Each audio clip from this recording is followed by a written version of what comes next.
آج ہم صنعت مبالغہ اور کنایا سیکھیں گے۔ سب سے پہلے ہم سیکھتے ہیں کہ صنعت مبالغہ کسے کہتے ہیں۔ صنعت کا مطلب تو آپ کو معلوم ہے، کسی چیز کو بنانا یا کوئی بنی ہوئی چیز، اسے ہم صنعت کہتے ہیں، اور یہاں پر صنعت سے مراد ہے اپنی بات کو خوبصورت بنانا۔ اور مبالغہ کہتے ہیں کسی بات کو بڑھا چڑھا کر بتانا یا بڑھا چڑھا کر کہنا۔ تو یہاں پر صنعت مبالغہ سے مراد یہ ہے کہ کسی جملے میں یا کسی شعر میں اپنی بات کو اچھا بنانے کے لیے، خوبصورت بنانے کے لیے کسی چیز کو اس قدر بڑھا چڑھا کر بیان کرنا کہ بظاہر اس کا ہونا ناممکن لگے۔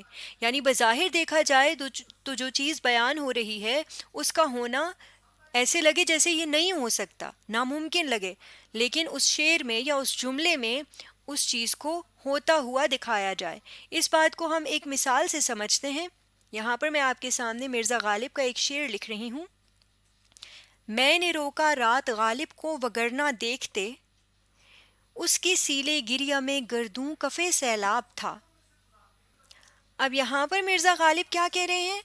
کہتے ہیں کہ میں نے رات کو غالب کو رونے سے روکا، اگر میں اسے نہ روکتا تو تم دیکھتے کہ اس کے آنسو سیلاب کی شکل اختیار کر لیتے، اور یہ سیلاب اتنا بڑھ جاتا کہ آسمان تک پہنچ جاتا، اور پھر آسمان اس سیلاب میں کفے سیلاب تھا، یعنی وہ اس سیلاب میں جھاگ کی صورت بہہ جاتا، یعنی اس سیلاب کی جھاگ بن جاتا۔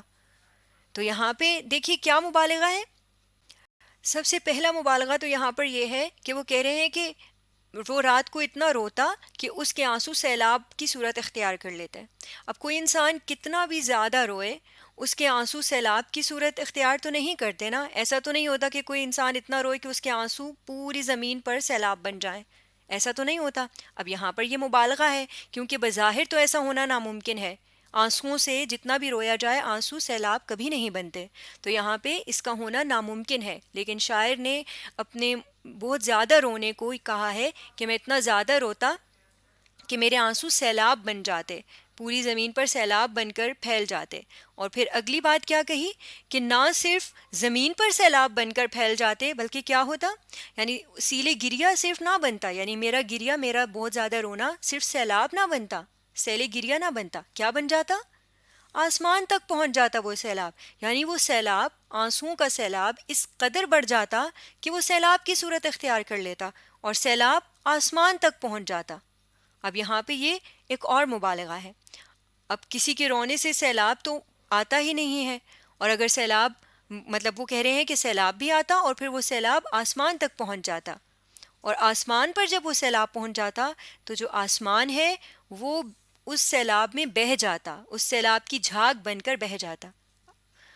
اب یہ دیکھیں نا، بظاہر تو ایسا ہونا ناممکن لگتا ہے، کسی کے رونے سے نہ سیلاب آتا ہے، نہ سیلاب اتنا بڑھتا ہے کہ وہ آسمان تک پہنچ جائے، اور پھر آنسوؤں کا سیلاب اتنا بڑھ جائے کہ آسمان تک پہنچے اور آسمان اس میں جھاگ بن کر بہہ جائے۔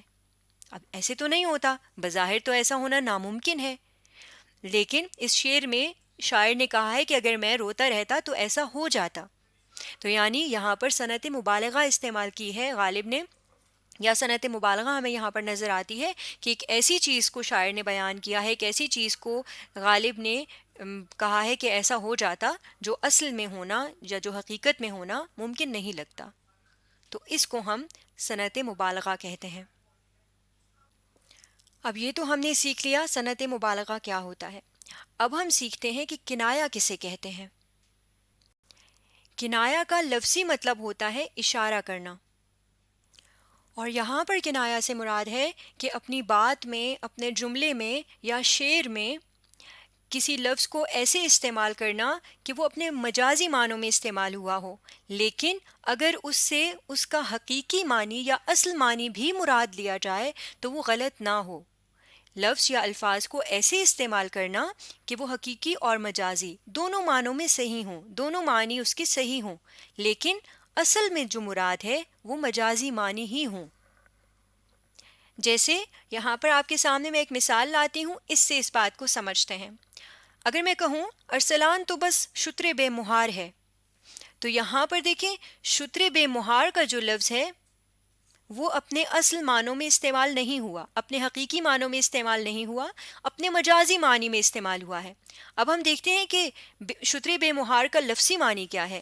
شتر بے مہار، شتر اونٹ کو کہتے ہیں، اور بے مہار یعنی جس کی مہار نہ ہو، یعنی ایسا اونٹ جس کی نکیل نہ ہو، جس کی مہار نہ ہو۔ مہار ہم کہتے ہیں اونٹ کی اس لکڑی کو کہتے ہیں جو اونٹ کی ناک میں ڈالی جاتی ہے اور اس میں پھر رسی بنائی جاتی ہے، نکیل لگائی جاتی ہے، اور معاف کیجیے گا، نکیل بنائی جاتی ہے، مہار بنائی جاتی ہے، اور پھر اس کے اندر رسی ڈال دی جاتی ہے، یعنی لگام لگائی جاتی ہے، اور اس سے پکڑ کے اونٹ کو چلایا جاتا ہے۔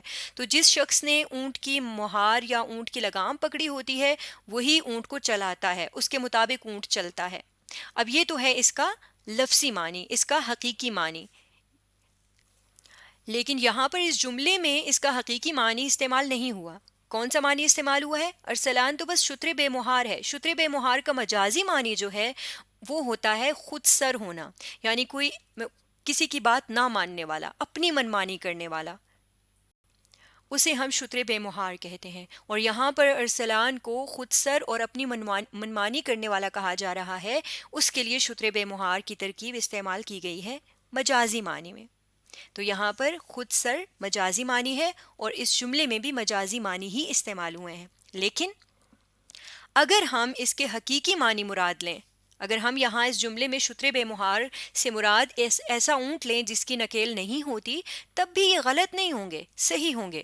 کیونکہ دیکھیں، جس اونٹ کی نکیل نہیں ہوگی اسے کوئی چلا نہیں سکے گا، وہ اپنی مرضی سے چلے گا، وہ جہاں چاہے گا جائے گا، کوئی اسے راستہ بتانے والا نہیں ہوگا، وہ اپنی مرضی سے سفر کرے گا، اپنی مرضی سے جہاں جانا چاہے گا چلا جائے گا۔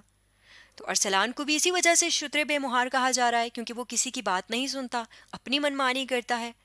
تو یہاں پر اگر ہم شتر بے مہار کو حقیقی معنی میں لیں گے تب بھی ٹھیک ہوگا، مجازی معنی میں لیں گے تب بھی ٹھیک ہوگا، لیکن اصل میں یہاں پر شتر بے مہار استعمال مجازی معنی میں ہی ہوا ہے، لیکن دونوں معنی اگر لیے جائیں گے تو وہ غلط نہیں ہوگا۔ اس طرح کے الفاظ کے استعمال کو ہم کنایا کہتے ہیں۔ اب اس کو ہم ایک مثال سے سمجھتے ہیں، شعری مثال سے۔ زندگی کی کیا رہی باقی امید، ہو گئے موئے سیاہ موئے سفید۔ اب اس شعر کے شاعر کا نام نہیں معلوم، لیکن اس سے آپ کو کنایا شعری صورت میں بہت اچھے سے سمجھ میں آئے گا۔ اب یہاں پر دیکھیں، شاعر کہہ رہے ہیں کہ زندگی کی کیا رہی باقی امید، مجھے زندگی کی کوئی امید باقی نہیں رہی۔ کیوں؟ کیونکہ ہو گئے موئے سیاہ موئے سفید۔ اب موئے سیاہ کسے کہتے ہیں؟ منہ کا مطلب ہوتا ہے بال، اور سیاہ یعنی کالے، موئے سیاہ یعنی کالے بال۔ اب یہاں پر موئے سیاہ کے حقیقی معنی یا اصل معنی ہے کالے بال، اور موئے سفید کا کیا مطلب بنے گا؟ منہ کا مطلب بال، اور سفید یعنی موئے سفید، سفید بال۔ تو یہاں پر موئے سفید کا حقیقی معنی بنے گا سفید بال۔ اب یہاں پہ مجازی معنی کیا ہے؟ موئے سیاہ کہتے ہیں مجازی معنی میں جوانی کو، جوان ہونے کو۔ تو یہاں پر موئے سیاہ سے مراد ہے، یا اس کے مجازی معنی ہے جوانی، اور موئے سفید مجازی معنی میں استعمال ہوتا ہے بڑھاپے کے لیے۔ تو یعنی یہاں پر موئے سفید کا مجازی معنی ہے بڑھاپا، اور موئے سیاہ کا مجازی معنی ہے جوانی۔ لیکن اب دیکھ، اور مراد بھی یہی ہے، اس شعر میں مجازی معنی مراد ہے موئے سیاہ جوانی کے لیے اور موئے سفید بڑھاپے کے لیے، کہ مجھے زندگی کی کوئی امید باقی نہیں رہی، کیونکہ میں جوان سے بوڑھا ہو گیا ہوں، میری جوانی ڈھل گئی ہے اور اب میں بوڑھا ہو گیا ہوں۔ تو اب چونکہ بڑھاپا آ گیا ہے، اس لیے مجھے زندگی کی اور کوئی امید باقی نہیں رہی، اب میری تھوڑی زندگی رہ گئی ہے، بوڑھا تو میں ہو گیا ہوں، تو میں کسی وقت بھی مر سکتا ہوں، مجھے اب زندگی کی کوئی امید باقی نہیں۔ اب یہ اس کا مجازی معنی ہے اس شعر کا، جو اصل معنی ہے جس میں موئے سیاہ اور موئے سفید استعمال ہوئے ہیں جن معنوں میں۔ لیکن اگر ہم موئے سیاہ اور موئے سفید کے یہ حقیقی معنی یہاں پر مراد لیں، جیسے اگر میں یوں اس کو استعمال کروں کہ مجھے تو زندگی کی کوئی امید باقی نہیں رہی، کہ میرے تو سیاہ بال اب سفید ہو گئے ہیں۔ تو سیاہ بال عموماً جوان لوگوں کے بال سیاہ ہوتے ہیں اور بوڑھے لوگوں کے بال سفید ہوتے ہیں۔ تو یوں کہنا بھی غلط نہیں ہے کہ میرے سیاہ بال سفید ہو گئے ہیں، کیونکہ واقعی جوانی میں جب بال سیاہ ہوں گے تو بڑھاپے میں وہ سفید ہو جائیں گے، تو وہ جوانی سے بڑھاپا ہی مراد ہوگا. تو یعنی اگر بالوں کی طرز پر بھی اس کا معنی لیا جائے تو وہ غلط نہیں ہوگا. سیاہ بالوں کا سفید ہونا یہاں پر اگر حقیقی معنوں میں بھی لیا جائے تو وہ غلط نہیں ہوگا. تو اس طرح ہم کہیں گے کہ اس شعر میں کنایا کا استعمال کیا گیا ہے، یا اس شعر میں کنایا موجود ہے، کیونکہ یہاں پہ موئے سیاہ اور موئے سفید اپنے حقیقی اور مجازی دونوں معنی میں درست ہیں. آج ہم نے صنعت مبالغہ اور صنعت کنایا سیکھا ہے. معاف کیجیے گا، آج ہم نے صنعت مبالغہ اور کنایا سیکھا ہے.